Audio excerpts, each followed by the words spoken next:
It definitely felt like I was going crazy. But here's the crazy part about the crazy is that on paper, everything looked great. I was doing very well financially, this gnawing inside of me that I couldn't let go of. Here's how crazy it was. God was talking to me at 3 o'clock in the morning on a regular. One of the things I think people are deeply confused about, speaking of what people get wrong, is that you have to be certain. That's not how that works. Nope. There's no version of this where you're like, I've got it all figured out and I will go forward with full confidence. Doesn't matter if everybody I love and care about tells me I'm nuts. It does matter. I pictured kind of like taking a step into the darkness. And once your foot lands where it's supposed to be, that's when the step then becomes illuminated. So it's a step in the dark, then the light turns on, then a step in the dark, and then the light turns on.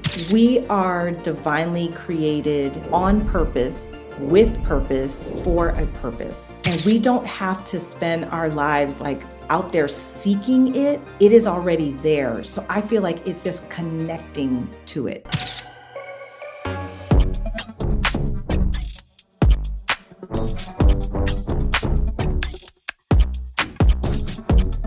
Okay, so I'm dumb excited to have this conversation with you. I know that this will be the last one that we put out as far as the identity-based conversations. So you literally, like in our pre-setup, you were saying that there are some things that you really just want people to understand about identity. So something that I have been asking people that have been guesting on the series is like, what are people getting wrong about this whole word identity and what that means? What are we getting wrong about it? I think what we're getting wrong is that we're basing our identity on what we think other people, how other people want us to show up. Yeah. And so we're trying to connect to, it's really comparing ourselves to others. So it's not really deeply connected to who we were created to be. It's all wrong. It's all wrong. Yeah. This comparison thing it's so tricky, right? Like when I think about it, it's super ingrained in our society though. It's a thing where even in school, right? Like the way that we're taught to measure our goodness or greatness is based on a grading scale that is nothing but a comparison. Do you have an A? Do I have a B? It's the C plus, C minus? Did I pass or fail? And so it's already like baked into the way that we're kind of grown up into this world. So if it's baked into our like life structure, how do we kick it? Ooh, well, first of all, I think just recognizing that comparison is the thief to our joy. Oh, well said. When we recognize that, it is the thief of our joy. So if we want to hold on to our joy, we need to stop comparing ourselves to others and really get reconnected to how we were divinely created and the gifts that each of us uniquely hold that have nothing to do with what's happening outside of ourselves. So I think those are the first steps that people can look into. And once you've connected to that, then it's really about making sure that how you're showing up is in alignment with who you reconnected with. I want to be clear that I didn't know our language was so similar before we started this conversation, but I'm in love with this chat. I told you, I knew this was going to be the best one. I knew it and I didn't know why. No offense to anybody else that's watching this. You guys were great. It was fantastic. But we already are using the same lexicon and that I think means a lot. So in your discovery of your own gifting, Pascale, what has been the gift that you've discovered that has served you the most? I discovered the power of my voice. And we're the same person. Okay. Shauna, well, here's the thing. I don't know if in your journey, your personal development journey, if that required some therapy and some soul searching to get to this point. I didn't even know that I had lost the power of my voice. I did not know that the way I was raised, I'm a Caribbean American and born in the 70s. And from where? From Haiti. Haiti. Come on. Haiti. Okay, go ahead. I'm ready. Sorry, I'm calm. Y'all know I. Yeah, you know what's up. And so coming from that background and that culture, we were not told to speak out our feelings. We were never asked those questions. And as a matter of fact, we were told, be in the other room, we're having a conversation, handle your feelings on your own. And I didn't realize that by being in that environment, it was really chipping away at the power that I was born with, but it was really dimming that power and that light within me. So over time, it has been wonderful to reconnect with who God created me, which is a person who does have power in her own right and really using that power to help other people find the power in their voices. I love this. And you said a lot of things. I want to talk to you about your identification as a Caribbean American. Mhm. But before I do that, this development of your voice, because it's really not a development, it's an uncovering, right? Because that's the whole thing.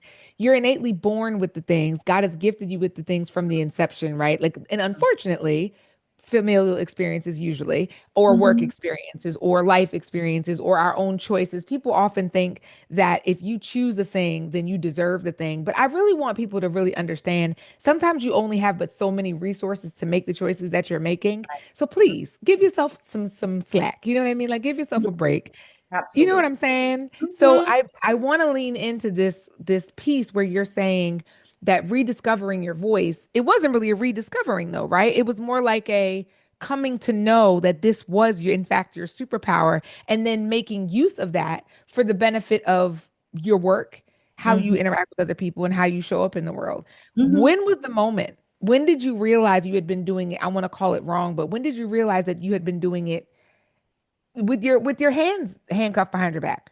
Yeah. Well, it was one of those things, God knew it Yeah, boy. and was whispering it to me all along, but I wasn't really tapped into understanding. He gave me great vision, he gave me the Yep. words. I just Yep. wasn't using it in the way that I Yep. needed to. And so the whispers turned into similar how Oprah talks about like God will start with a whisper, then it turns into like he's shouting. Mm-hmm.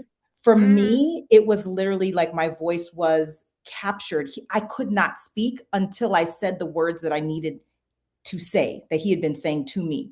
It was a moment. And I remember talking to my husband and I was in tears and he was like, "Are you okay?" And I was like, literally, I had no voice until Mm-hmm. I bypassed what I was trying to say and say what he wanted me to say, which is, I need to step away from this job right now and I need to do the thing that I was put on this earth to do. Once I let that go, it was just like, whew, the floodgates opened up. And Mm-hmm. that's when I tapped into the power. Okay. So Mhm. many things. I need a nap already. Like I am so ready to get into this. So Yeah. you had a job that you were Mhm. at and Mhm. you were feeling like maybe it was time to leave. You knew that it was time to leave, but you couldn't quite give yourself the permission. Because when we say that we're following God and like his divine breadcrumbs or whatever, like Mhm. we like to talk about the Bible and like what's Mhm. written there. We like to talk about these miracle stories and things. But honey, Yeah. when it's really happening to you, you just feel like a crazy person. And who do you Basically. tell that to? Now, I'm lately in my life, Pascal, I am channeling Noah. When people have questions for me, I said, listen, I'm building boats on dry land. Please leave me alone. Right. Like Please I leave. Yes. just Yes. let Yeah. me. Mhm. But when you had this moment, Mhm. what did it feel like for you? And I'm asking you for every person that has been in this position that doesn't quite have the language that feels like a crazy bat trying Yeah. to make sense of something intangible in their Mhm. very real life where they have bills, they have Mhm. families, they have Mhm. responsibilities, they have perceptions. Speak back Yep. to that in the beginning about the way that people perceive you. What Yeah. did it feel like so that somebody else can identify it? Yeah, no, it definitely felt like I was going crazy. I but here's the crazy part about the crazy is that on paper everything looked great. I was Hmm. doing very well financially. Hmm. My Hmm. children, praise God, were doing well. My marriage Hmm. was well. Everything, beautiful house, the whole thing. Hmm. But Hmm. yet there was this gnawing inside of me that I couldn't let go of. Here's how crazy it was. God was talking to me at 3 o'clock in the morning on a regular, waking That's a me holy up. hour. That That's a that holy part. hour. And I didn't know at that time. So you have to remember, now I can talk about it and be like, oh yeah, we wake up at 3, he Yep. talks to me at 3. At that time, I was like, why am I waking up? I don't understand this. Why am I being called towards things that I don't understand? My poor husband. So yeah, because I would wake him up. And then I Hmm. start to have conversation. He's like, can we wait until 6 o'clock, please, to talk about this? And then I would sit there, 6 Because a.m. what else are you gonna do? What are you Yeah. gonna do? Yeah, because these thoughts and visions are running through your mind. And Yeah. so he's been a wonderful partner though in understanding and supporting me on every step of the journey because it hasn't been clear. it hasn't always been clear. Now, at this point, I can look back 6 years ago, that made sense, that made sense, that made Yep. sense. But for every step, it really has felt like, all right, what are we doing? Okay, I guess I'm going to take this step forward. And it's led me to where I am now. And Shauna, I can't look back. Like, this is Yeah. the life I was created to live. And there's so much more to come. But in this moment, I am blessed beyond measure. It's so interesting. I think a lot of people look at outcomes and they determine whether or not they're going to make changes in their life based on the outcomes that they see somebody else having. What I Mhm. think of when I think about living like your best, your air quotes best life, I don't think it's about the tangible things that you can see. I think it's a feeling that you have in your body because the reality is once you quit the job and like make a decision that you're going to follow your calling and like answer and do the Mhm. things, honey, you Mhm. will work hard. Oh, Okay. yeah. This is not something where you all of a sudden are not working hard. Nope. You will be stressed because Yep. you're still shedding an identity, and that's Mhm. difficult because you have embraced the habit of the struggle longer than you've embraced, the moment where you are living in flow. That Yeah. said, I you said that you are currently living in Mhm. in your best life. Mhm. So I don't want to know what you do. I want to know what it feels like. Yes, What is I the was just gonna difference say, for you? living my best life doesn't mean that all my bills are paid on time Yeah. or that I'm vacationing all over the world. That's not my best life. My best life is the peace that I have, the Yeah. joy that I experience every day.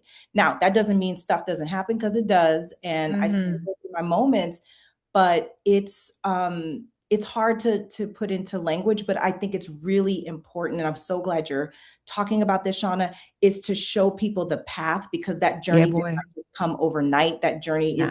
is I'm still on it. It's not filled with I'm not jumping from cloud to cloud, up in the sky, but it's being in the mud, it's being in the madness, and then still feeling the peace and the joy that comes from that. Mhm. Yeah, like even before this call, I was 15 minutes late, praise God. Because I was having this meeting with my team about this launch that we're rolling out for this community that is super important. And I Mhm. know that I'm on the right path. But Yeah. listen, this morning I'm crashing Mhm. out. Why am I crashing out? Mhm. Because I want it to be easy, Yes. smooth, clear, certain. I want all of that. But I Yep. think the difference here versus anything I've ever done before is that there's a certainty that I'm on mission Yeah. here. And that certainty allows me certain freedoms. Like I don't have to crash out or be stressed out or whatever. I don't have to deviate from the plan when somebody on my team comes to tell me their suggestion. I appreciate the suggestions, but it's my vision and it's not Right. my vision. I'm stewarding God's vision. So if Yeah. it's something very specific, it got to be the way that it is. Now, Mhm. to your point, does that mean that everybody is going to think that Shauna is giving them the warm and fuzzies when I say no? No. And this is the face that comes with it? No. Mhm. Are they going to Mhm. think that I'm being a hard Mhm. nose? Yes, probably. And that's Mhm. fine. But my job is to steward what I know that is the calling and the mission because I'm the one that heard it. So I'm Yeah. saying that as a word of encouragement too, right? Like if you are someone, even for you, Pascal, right? Like you're Yeah. on this journey to Mhm. operate and walk in this calling thing. What's that song, the old church song? Nobody told me the road would be easy. Yes. You know that Yes. song? It's an Yes. old song. Okay, I'm Look, old, for a showing my people age. pleaser, like me, Hello? that's been hard. That's been hard, but I'm finding my strength in it, in that point that you just made, that it's my vision. And because here was the thing, I wanted everybody to be subscribed to Sure, it. Come on, everybody come on the journey with me. This sure. is what we're building. This is what Yep, we. And I remember feeling really hurt when my sister in particular was not supporting the vision that I had, yep. and she was just like, well, wasn't helping. And a very wise woman said, who did God give the vision to? Okay, it's yours to Exactly. carry out. She has her own vision. And so when I released that, believe it or not, she has been supportive, but in the ways that feel aligned with what she can do, in this big picture. But it wasn't me trying to force my vision No. into her reality. And that's not cool. Yeah. So here's my question, Pascal. Have you ever been sure? Like as at every step that you've taken to quit your job, to share that information with anybody else, have you ever been like, I am sure this is good? Ah, to be real, it's like I'm taking the step with shaky legs, and writing whatever I have to write with a shaky hand. But the sureness comes when I see that God is following through on whatever he said he had in store Yeah. for me. So Yeah. it literally is, each new step feels a shaky way, but it's getting easier to take that step without like really becoming the barrier between what the blessing, right? So I've stopped trying to be the barrier, but it still feels a little like, okay, are we doing this? Is what we're doing? Okay. And then I just jump. It's getting easier to jump, but But it's, what I hear you saying is it's a muscle. And yes, I you don't gotta think that work it. I would have languaged it Mhm, that way, but that's what I hear mhm. you saying. Because when you first Yes. go, so I was working with a trainer on my back squats because I've Mm, never been good at that. mhm. I have tight hips and, I'm Yes. 43, praise God. Like I Same. got, things going on. So I sometimes struggle to get the depth that most people could get. So I just kind of abandoned the whole thing. But Mm, eventually, so when I first started with him, I couldn't do it. I couldn't even do it without the bar. yeah. Then he got me to do it with the bar. Mhm, Then I can do it now with like weight and like whatever. I'm good. mhm. But at first, it was the mistrust that the seat was still there, even though I put the seat there, even Right. though I know it's still there. But it was like a mistrust, and my brain could not make the connection that even if I fell, there was Yeah. something there to catch me. So that Mm, shakiness, I'm using it like the gym. I think that's God's design, that us building our bodies is mm. literally building spiritual muscle also. It's the same type of Yeah. connectivity. Because when I hear you saying, I'm getting better at Mhm, being less of the barrier, because it mm, doesn't mean, one of the things I think people are deeply confused about in mm. this, speaking of what people get wrong, is that you have to be certain before you Yeah. take a step. Yeah. No. Ah, that's not Nah. how that works. There's Nope. no version of this where you're like, I've got it all figured out and I will go Exactly. forward with Yep. full confidence. Yep. Doesn't matter if everybody I love and care about tells me I'm nuts. It Mm. does matter. It does matter. It It does does. hurt. You know what I mean? Like it's a whole thing. And this is the last thing I'm Absolutely. gonna say. And for me, Yeah, go ahead. I picture kind of like taking a step into the darkness. And Mm, once your mm. foot lands where it's supposed to be, then the light, that's when the step then becomes illuminated.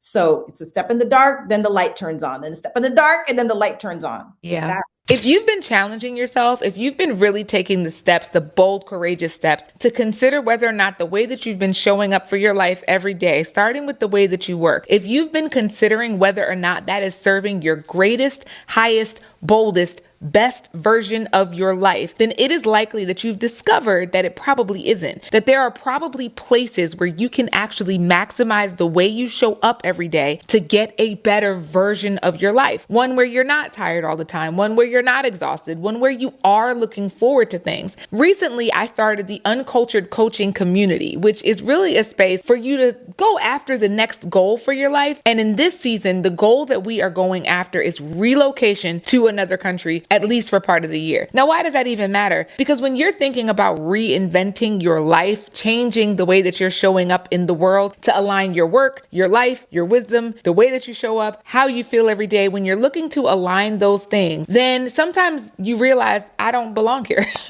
And it's not that you don't belong here some of the time, but you start to get the understanding that there's some other places that you could go and that you could be. I know that's what happened for me, that it became part of my lifestyle design to consider this picture in a more, global kind of a way. So if that's you, if you are the person that has been challenging the way that work is at the center of your life and realizing that it's time for you to make some changes, I want to personally invite you into this community, this space where we are going after the uncommon life, one where we're not waiting for retirement to live a life that we really want to live. We're not working for the next 60 years to be able to structure our lives. And I want to tell you right now, you don't need to have a bazillion dollars saved up for this to be true for you. You just have to get intentional about it. So this community is so that all of us can have this conversation around what it means to really live in an uncultured way, in a way that goes against the plan, a way that goes against what popular culture is telling us is, the right way to get to success. This is your opportunity to reimagine and re-envision the way that your life could be so that you get to live a much more bold and vibrant version of your life every single day. If that's you, click the link below this video and just join the community today. We are waiting for you to continue this uncultured conversation. Now let's get back to the show.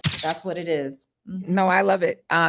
You mentioned your sister and her not necessarily being on board. I tell the story all the time that when I first told my mother that I felt like called to quit my job, because it Mhm. really did feel like a calling, like so much Mhm. so I kept checking my email like God was going to send me a termination letter or something. Yeah. It was Here it is. weird, right? But Yeah. that was the way that I kind of interpreted it. I just kind of like Mhm.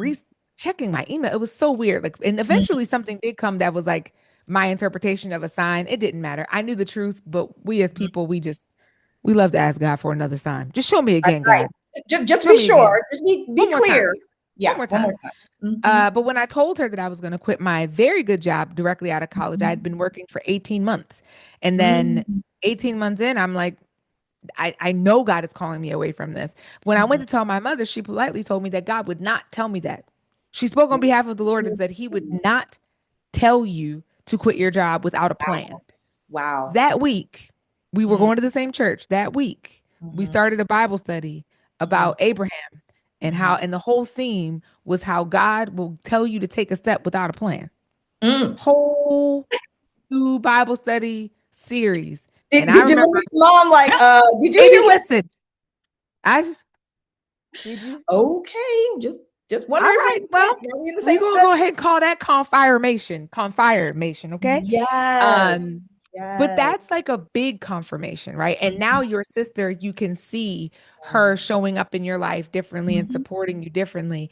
mhm, What advice would you give somebody who's like, I would have to go against my entire family structure to make this choice, even though I feel like it's the right thing, quitting the mhm, job, starting the business, answering the calling, whatever, it's mhm, going to cause me to be the black sheep. mhm. How would you give them advice to navigate through that? I think just giving yourself space and grace with the discomfort that you're going to experience initially. Not trying to force, like I'd mentioned before, not trying to force people along on the journey, but Mm, just being steady in yourself. And I really believe it wasn't that my sister changed, it was that I changed who I was girl, being. When I did that, I'm that's telling you. when, yeah, it was like almost energetically a magnet. Like she was drawn into me in a different way because I wasn't coming from this like people pleasing perspective. It wasn't this Mhm. scared mentality. She just saw this strength. I'm assuming because I never asked her, but I think that because I shifted in myself, then she was drawn to me. So I would just say that trust in yourself, stay steady and grounded and rooted in what you know, and others will be attracted to it. Almost like a moth comes to the light. That's the way Yeah. I kind of see that happening. Mhm. Yeah. What would you tell yourself at that moment where things were first shaky for you? Like if you could go back from this empowered, like knowing who you are, understanding the benefit with the benefit of hindsight, you could Yeah. go back to that first shaky moment and say something to yourself. What would it be? Breathe. That's Breathe. real. Yeah, yeah, because for me, adrenaline shows up in my body as me holding my breath, and again, this is Uh-huh. something I didn't realize that I was doing, and I find it's very symbolic for the work that I do now, where I help people to reconnect and use their breath to settle themselves. I didn't know that back then. So physically, I was feeling like I needed that breath, but also spiritually, right? So breathing in the Holy Spirit, breathing in that vision, like really letting what is available to all of us to come, right? So again, not being that barrier. Holding my breath is blocking the air that's available to me. It's there, right? But I was getting in the Mm. way. I was getting in the way. So yeah, if I had just paused and took a breath. And at that time when I was in the most crazy version of it that I was going through, and I mentioned I felt like I couldn't talk, I literally felt like I was hyperventilating. So in that moment, had I realized, just breathe, it's going to be okay. That was me breathing. I just wanted to Yes. participate in the activity. What do you like most about yourself, Pascal? Oh, I love my passion. I love my Mhm. passion for life. I love my passion for people and nurturing. I didn't realize when I mean, my mom has told me this, so I do know it and now, but back then I didn't realize I've always been a nurturer. And my Mm. passion from when my brother was 2 years old, everything Oh, that I learned, I wanted to teach him. So I've always been a nurturer, and I love that about myself. I think people feel my passion and warmth and caringness. I think they feel that in me, and I love being that role. I love that. That's such a good way to put it. I want to kind of circle back to this thing about you not being able to catch your breath and not think. And I know I'm bouncing between who you are now and who you were Mhm. then, but Yeah. I think it's an important like contrast for Mhm. people that are living their lives every day, feeling that stuck and stifled kind of a feeling and just not having language for it. It's so prevalent. Mhm. That's why we have so much data around it. But when you were Mhm. in that state, I want to say now, and this is probably with just the benefit of hindsight that you've been able to like process it and come to terms with the things. Mhm. What was the most frustrating part? Like if there was something that you could have articulated differently or better to the people around you, how would you have said it differently? What was the thing that was frustrating for you then that you maybe have language for now? I think what was frustrating was I didn't have evidence. I didn't have Oh, proof of anything. That part, right? Because we tend to live in a world where if I do the thing, then I will hmm produce the thing. And hmm this wasn't a very clear line between do this and then you'll have that. It hmm shifted, and Shauna, you're very familiar with this. I had to be who God called me to be, then do hmm the things I was called to do that's in alignment with who I'm being so that I could have what I was seeking and what he had Yes. for me. So that part, I was a human doing for so long. That switch to a human being when I didn't have the words for it was hard. It was hard to Mhm. explain. And to the people closest to me, because realize also I was, my kids weren't like little, but they were still young and trying to figure out their lives and how do we do the thing. And what they had seen prior to that was mom went to school, mom got her master's degree, mom's working this great job, she's working up, she's a leader in her organization, all of this. And then I'm like, nah, actually, no. And at that time, I remember feeling this huge weight because my son was in college and he was contemplating, like, well, I don't know about this college degree thing. I just want to go out here and do this, that, and the other. And so trying to find that balance between, like, Mhm. ooh, I'm telling you to do some stuff that I didn't follow it that way. And ooh, yeah. So that was very difficult, is to Not make sure having I was evidence. authentic in what I was saying, right? That I was being Mhm. authentic and not like living a certain life, but speaking something else on my children. Yeah, I could see that. How do Mhm, you how do you see your responsibility to legacy now that you've had this like I want to call it enlightening mhm. because you're now doing the non-traditional thing Yeah. in that you are encouraging yourself and then Mhm. others to live according to their God-given purpose, meaning, direction, follow the divine breadcrumbs, figure out how to live your calling and Mhm. not just the plan. So Mhm. how do you find that filtering into your parenting now that you have declared this as your life path? Well, what's beautiful is it's not just me talking the talk. They're watching and Yeah. witnessing. And that's the beauty of all of this. Again, thank God, right? I didn't go out here and do all this stuff and then he didn't show up in the way that I thought he would. They have witnessed Yeah. where I am now. They've been a part of that journey. So my job is to just keep bringing it back up. Do you see how God is doing this? You see how this is coming through? Do you see? So I can give them language for it, but they're witnessing it. And hmm I can see the results, the fruit of that in who they are now. They are very hmm confident, they lean on their faith, that we are very open in talking about the struggles, because that part I don't sugarcoat, like, hey, this has Yeah. been hard. Here's what we have had to adjust as a result of, so that they understand, like, it's not just here, God handed you all of this and it all came together and Ooh. boom. They have Yeah. also seen, yeah, the hard parts of what this has looked like.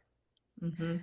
Was there ever a point where your faith about building boats on dry land or walking out on the sea in the storm Hmm. or taking the first step out into the unknown to leave your father's house and go where the Lord would show?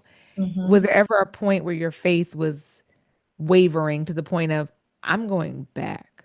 Oh, girl, my humanness, the checkbook. I That's actually my that that's my part. least favorite part. Yeah, yeah, yeah, yeah. Humanity. I Yes, hate that. yes. When my bank account was the lowest I've ever seen it, I actually took a picture of it and I told my husband, I said, we're going to look back at this and laugh that Yeah. this is how low we got, right? Because I know what's coming in the future. But just thinking about feeling a little shaky and hey, I don't know how secure I feel right now. I absolutely not just looked at jobs, but I applied for jobs and things weren't coming through. The full-time gigs that I was trying to do weren't coming through. And I was like, you wouldn't leave me out here with like no money in my bank account and just no Right. opportunity. Like, what's that about? And he's like, because I didn't tell you to get a full-time job. You can look at these part-time gigs that can get you through this season and in this moment, but still keeping my business at the forefront. So I had probably about a 6-month moment there where I was working on some other work opportunities that were a little more like secure. Never did Mhm. I haven't done the W-2 again. However, they were more secure type positions. And then, I got right back into my entrepreneurial work and making that the forefront. So Yeah. things are going well. I love that. I'm so glad to hear that. So I want to hear about what you're doing. I just think it's important to double click here, right? Like there's no one way Mhm. to do things. There's no Yeah. one way for it to be like, oh, you have to jump all the way in. I That's think right. what's most important about what you said is about following what you feel pushed and compelled to do. Yes. I do think that for some people though, the season of like sitting with the zero or the Yeah. negative in the Mhm. bank, Mhm. like that's fuel for Yeah. whatever you're going to do next. That's having too much responsibility and not knowing how to manage. That's the evidence that God is provider, right? Like, so there's sometimes there are Yes. places where that is what's necessary for the season. Mhm. So there's no one way is my point. Like there Yeah. were seasons where I was flat broke and I could not get a job. Like, and I Right. don't mean I didn't apply. And Mhm. this was just for the record, like this was 18 years ago. So like we talking a long time ago, but Sure. I applied to just Yeah. entry level Mhm. jobs that I could do and think. Now, to be fair, those were all full-time things, but I feel Mhm. like God's way of providing the manna for me in seasons where I was still growing into my calling and the fullness thereof was like there were certain clients that would just fall out of the sky. They would Yeah. just Yep. fall out of the sky. And I mean, it would be enough for the year, one contract, boom. Yes. And I'm like, oh, well, that's nice. I don't Yeah. know that I knew then how much like that was manna at the time, but just there's Mhm. no one way. You could Mhm. work your business in one arena and area and then get Mhm. all the provision you need for that. But Mhm. that doesn't mean that's the place for you to land. The place where I was getting those contracts was not my final destination. It was Yes. just the thing that God was blessing in that time for me Mhm. to be able to sustain myself, my life, my family, my whole, my whole thing. Yeah. So Absolutely. tell us about the work that you're doing now. What are you doing now? Yeah. So I'm so excited. I do, and I don't do just one thing, but I'll Yeah. give you kind of an overview. So I am an executive communication coach, and I work with people one on one who have lost the confidence that they need to show up as their authentic selves and to show up with their powerful voices. So that's one version of what I do. I do one on one, I do workshops, presentations, that type of thing. But I also do transformational life coaching, which is really Mm, around people getting connected to their identity. And here's the beauty of it. I started in this communication coaching space, not realizing that identity, which was on this other side, actually pairs perfectly with what I'm doing. Because I believe that how we express ourselves outwardly is a sign of what is happening for us internally. hmm hmm So if you are not clear on who you are, and of course your communication is going to be impacted by that. So what I love is that I was doing this work, actually identity work for myself. And I saw the connection between the work that I was doing with individuals on this side of things. I was like, we don't need tips and tricks on how to communicate. Mm-mm. We need to get clear on who we are so that how we express ourselves is in alignment with that. And so I've merged those two parts of the work that I've been doing together. And I love being able to help people connect to who they are. Mhm. That is amazing. That is an amazing thing. How are you doing that right now? Because I know you're doing a lot in corporate spaces. Mhm. Yeah, so I work with corporate clients on a larger scale where I may have a cohort of 20 people going through a process over a 9-month period, or I can do something more personalized with one-on-one coaching. I love to work with teams because my goal and hope is that if we can impact the culture within an organization, so starting with Hmm. a team and then going out into a department and even greater into the organization itself, that's the hope, is to shift the culture so that people can't. I heard you mention on one of your podcasts, we spend 80% of our time doing the work that we do. And why would we 80%. want to be in a place where we feel muffled, where we cannot express ourselves fully, that we Yep. can't be ourselves fully? And so that's my ultimate dream, is to be able to impact the spaces that we are spending the majority of our waking hours, so that it Hmm. can be a place where people feel safe and heard and seen. Yeah, I love that. And that's so funny because I was just about to ask you, what is your current, like, what's your fantasy right now? You know what I mean? Like, what is the thing that you're like, man, when this happens, I will just be Mm, at the pinnacle of my existence. yeah. So my fantasy is to be able to bring consciousness to the world, literally. Mm, Elevating our consciousness. And I feel like if we elevate our consciousness, we can elevate the way we communicate, which is a portal to healing. And if I can hmm. do that and earn money doing that, I Amen. would love, love, love to be able to open up a spiritual retreat center. I My love that. Yeah, my parents are Haitian, as I mentioned, but my mom lives in the Dominican Republic, and she has this beautiful property that she purchased like 40 something years ago, was led by God to purchase it. And she was like, I don't know what I'm supposed to do with it. And the vision that I was telling you about that he gave me, it was about that property. Come And on. 30 something years later, I told my mom, I'm like, this is what God showed me. And she's like, I knew he would tell me what needed to be done there. And it was crazy how she took that leap of faith that many years ago, not knowing what it was for, but it was Yeah, meant to be a part of her legacy that I want to bring forward. I love So that. that would be like the best thing in the world, is to have that spiritual retreat center. I love that. You use the word, so like that vision, we love her. We love her a Mhm. lot. And I'm just going to agree with you about that publicly so that when it happens, we can have a good little chat about it Yes. on a catamaran, though. I'm not playing with y'all. Y'all come get on Yes. these Yes. boats. Come get on these boats. Yes. But you use the word to bring consciousness to the Mm. world. Mhm. You got to pull that down like 5 levels for me, just so Yes. that we are talking language that's because I Mm. know how you mean it. Because again, we all work in this same identity Mhm. driven, human centered, bop, bop, bop thing stuff. But what Yep. I find is that once we are using language that we understand, nobody else does. So Yeah. what does that even mean to bring consciousness anywhere? Yeah, to me, it means that we're aware of who we are being in all of the spaces that we occupy. That self awareness and the power to shift if there's misalignment between who we were created to be and how we're actually showing up. So I'll Mm, give you an example.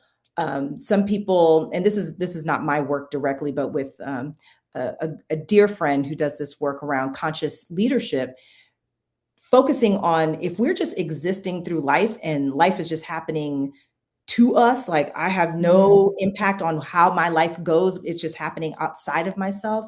In that type of world, not right or wrong, but it can really impact how we show up, because you feel like almost a victim in your life. You are suffering Mm-hmm. in your life.